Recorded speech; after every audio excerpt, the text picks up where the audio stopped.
Alien Investor präsentiert.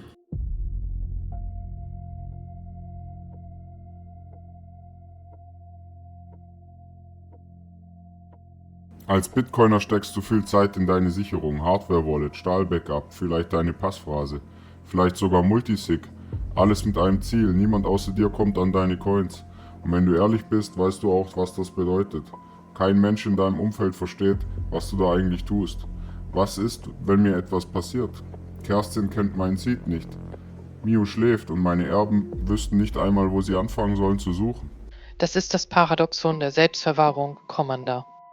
Jede Sicherheitsstufe, die Diebe und Behörden aussperrt, sperrt auch die Menschen aus, für die das Vermögen eigentlich aufgebaut wird.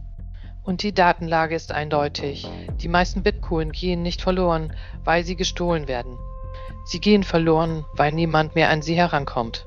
Genau darum geht es heute. Nicht um eine App und nicht um ein Produkt, sondern um eine Mechanik, die Bitcoin selbst mitbringt und die fast niemand auf dem Schirm hat. Ein Schalter, der zu deinen Lebzeiten niemand etwas nützt und im Ernstfall von selbst greift. Thorsten, fang beim Problem an. 1. 2 Arten, alles zu verlieren. In der Bitcoin-Welt gibt es beim Thema Nachlass 2 Lager. Das erste verwahrt sein Bitcoin so sicher, kryptisch und geheimnisvoll, wie es echte Bitcoiner eben tun. Verteilte Sicherungen, Passphrase im Kopf, niemand weiß etwas.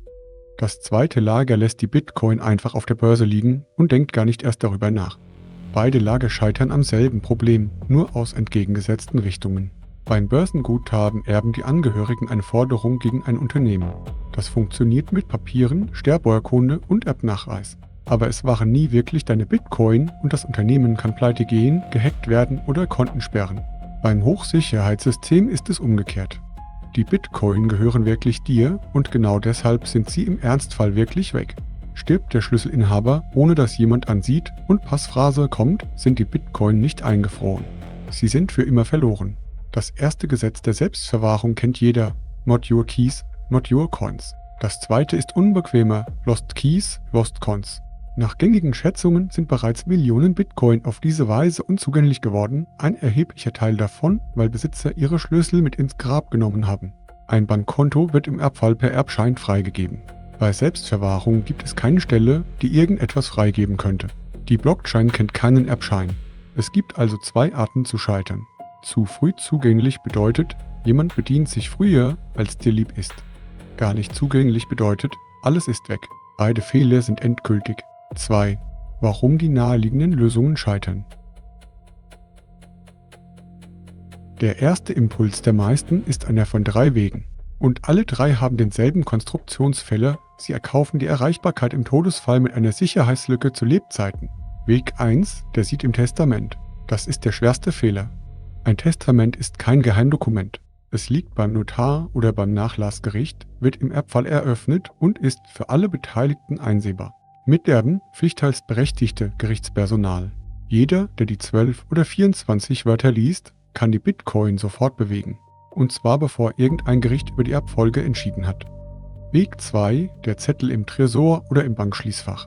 Klingt pragmatisch. Aber ein Zettel, der deine Erben zu Millionären machen kann, macht auch jeden Einbrecher zum Millionär, der ihn findet. Und das Schließfach hängt an der Bank. Im Erbfall wird es unter Umständen erst nach Vorlage des Erbnachweises geöffnet und zu Lebzeiten ist ein unverschlüsselter Seed dort ein Klumpenrisiko. Weg 3, der Anwalt oder das Familienmitglied mit der Schlüsselkopie. Damit hast du wieder einen vertrauenswürdigen Dritten geschaffen, also genau die Konstruktion, die du mit Bitcoin eigentlich abbaust. Der Dritte kann erpresst, gehackt, bestohlen oder schlicht unehrlich werden. Auch das Aufteilen des Seeds in mehrere Teile scheitert selten an der Mathematik, aber oft an der Praxis. Deine Erben müssen im Trauerfall ein Verfahren rekonstruieren, das ihnen nie jemand beigebracht hat. Was tatsächlich ins Testament gehört, ist etwas ganz anderes. Die Tatsache, dass Bitcoin existiert, damit der Nachlass vollständig ist. Und der Hinweis, wo die versiegelten Unterlagen liegen. Nicht mehr. Die Geheimnisse selbst wandern in ein anderes System. Und das schauen wir uns jetzt an. 3. Der Todmann-Schalter auf der Blockchain. Was wir brauchen, ist ein System, das zu Lebzeiten maximal sicher bleibt, weil niemand außer dir ausgeben kann. Und das im Todesfall von selbst zugänglich wird, ohne dass ein Dritter je den Schlüssel hatte. Das klingt nach einem Widerspruch. Bitcoin selbst löst ihn auf mit einer Funktion, die seit Jahren im Protokoll steckt, Zeitschlüsse. Ausgabebedingungen, die erst nach einer bestimmten Zahl von Blöcken gültig werden. Das Prinzip kennt jeder Lokführer als Totmannschalter. Solange der Fahrer regelmäßig einen Knopf drückt, fährt der Zug. Bleibt der Druck aus, greift die Automatik. Übersetzt auf Bitcoin sieht das so aus. Deine Wallet hat 2 Ausgabepfade. Der Primärpfad gehört dir. Mit deiner Hardware-Wallet gibst du jederzeit aus wie gewohnt. Der Wiederherstellungspfad gehört dem Erben. Sein Schlüssel ist aber kryptografisch ungültig, solange die Bitcoin in Bewegung bleiben. Erst wenn eine festgelegte Zahl von Blöcken ohne Bewegung vergeht, wird der Erbenpfad gültig. Und jede deiner Transaktionen setzt den Timer zurück. Auch eine Zahlung an dich selbst, der sogenannte Refresh. In der Bitcoin-Szene hat sich dafür eine einfache Strategie etabliert. Rund 15 Monate, das sind etwa 65.000 Blöcke. 12 Monate für den Jahresrhythmus, in dem du ohnehin deine Einrichtung prüfst und dabei den Timer zurücksetzt. Plus 3 Monate Puffer, falls du das verschiebst oder länger im Krankenhaus liegst. Solange du lebst und einmal im Jahr eine Transaktion machst, ist der Erbenschlüssel wertlos. Für einen Dieb genauso wie für einen ungeduldigen Verwandten. Bleibst du aus, läuft der Timer ab und der Erbe greift mit seinem eigenen Schlüssel zu. Ohne Anwalt, ohne Gericht, ohne dass je ein Dritter deine Schlüssel gesehen hat. Der Erbnachweis regelt dann nur noch, dass er das auch darf. Du musst dafür nichts programmieren. Es gibt quelloffene Wallets, die genau diese Konstruktion fertig anbieten. Das bekannteste Beispiel heißt Liana.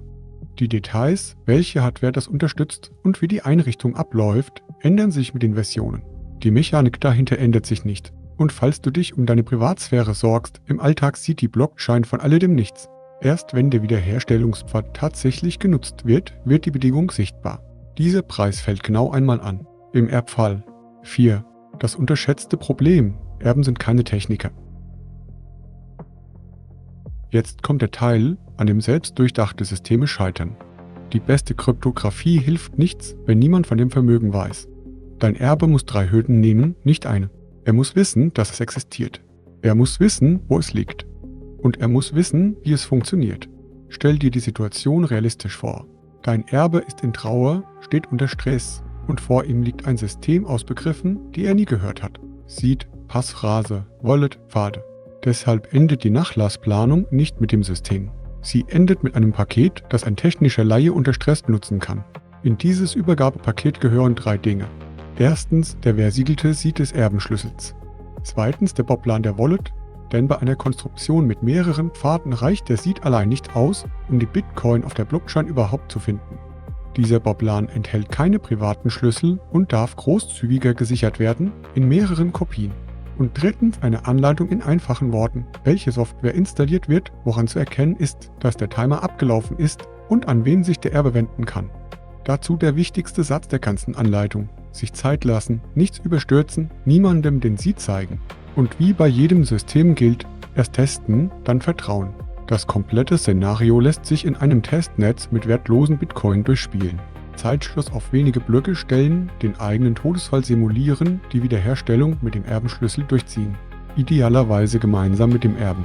Erst wenn diese Feuerprobe funktioniert hat, wandert echtes Geld in das System.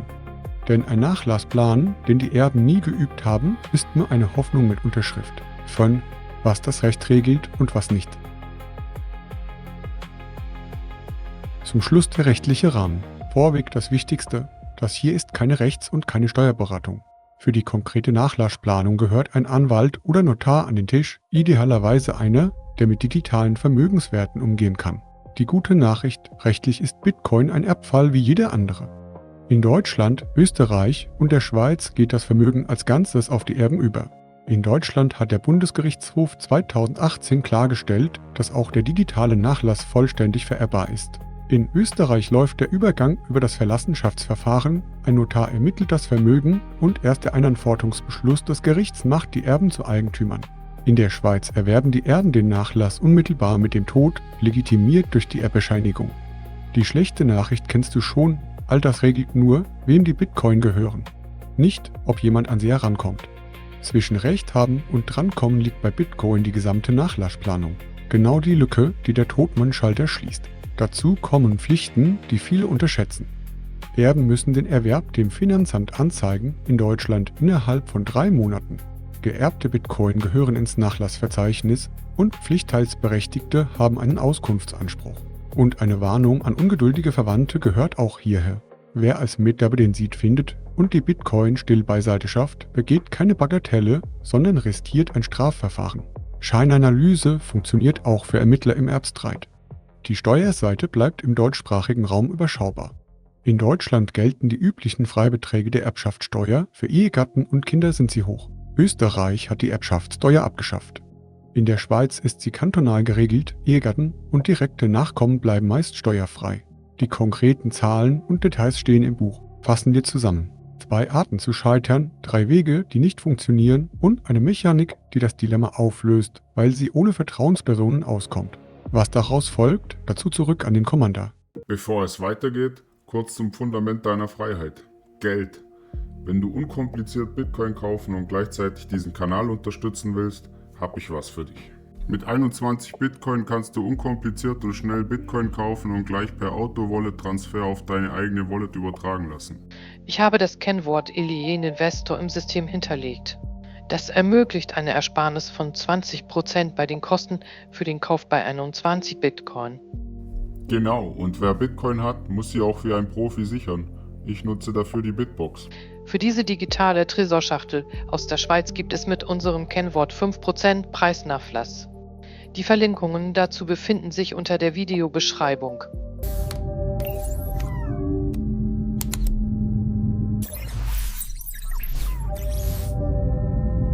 Ich sage dir ganz offen, ich habe mir über diese Themen selbst lange keine großen Gedanken gemacht. Die Sicherung stand und damit fühlte sich das Setup fertig an. Erst als ich anfing, mich damit zu beschäftigen, wurde mir klar, dass die härteste Sicherung genau dann zum Problem wird, wenn ich selbst nicht mehr da bin. Deshalb schaue ich mir das Thema jetzt genauer an und deshalb gibt es dieses Video. Nüchtern zusammengefasst, Commander. Das Recht klärt nur, wem die Bitcoin gehören. Der Zugriff bleibt allein an Seed, Passphrase und Wissen gebunden. Seed-Wörter gehören niemals ins Testament. Der Todman-Schalter löst das Paradoxon. Zu Lebzeiten kann nur der Inhaber ausgeben. Nach längerer Inaktivität wird der Schlüssel des Erben gültig, ohne dass je ein Dritter Zugriff hatte. Und das Übergabepaket macht den Plan auch für Menschen ausführbar, die vom Bitcoin nichts verstehen. Wenn du heute nur eine Sache mitnimmst, dann diese. Fang mit der Bestandsliste an. Ein Blatt Papier, auf dem steht, dass es dieses Vermögen gibt und wo die versiegelten Unterlagen liegen. Ohne ein einziges Schlüsselwort darauf. Das ist eine Stunde Arbeit und sie entscheidet darüber, ob dein Vermögen deine Familie erreicht oder für immer auf der Blockchain liegt. Und die Generalprobe nicht vergessen, Commander. Ein Nachlassplan, den die Erben nie geübt haben, ist nur eine Hoffnung mit Unterschrift. Die komplette Anleitung vom Erbenschlüssel über die Generalprobe im Testnetz bis zur Checkliste für das Übergabepaket steht Schritt für Schritt im 3. Band, das dezentrale System. Bitcoin, Aktien, echtes Eigentum. Den bekommst du direkt bei mir auf der Seite oder als Kindle-Ausgabe Deutsch und Englisch. Und bis dahin merk dir nur eins: Vertraue niemanden, manage deine Finanzen selbst. Wenn dir das Video gefallen hat, liken, abonnieren, kommentieren und Links in der Beschreibung benutzen, um den Kanal zu unterstützen. Und falls du es noch nicht wusstest, auf alieninvestor.org findest du das alles selbst. Mein Bitcoin-Steuertool, mit dem du deine Steuer ohne fremde Hilfe machst, der Alien Analyzer, der dir Aktien wie Apple auf Herz und Nieren prüft, meine Aktienanalysen und meine laufenden Bitcoin-Kursanalysen, der Powerlord Chart und mein Mission Control Dashboard, meine Blogartikel zu allen wichtigen Themen, meine Apps im Nostr App Store, frei von Google und Apple, meine Bücher, direkt bei mir oder als Kindle und das Alien Phone, ein Handy mit vorinstallierten Graphene OS, ein Ort, ein Ziel, deine digitale Souveränität.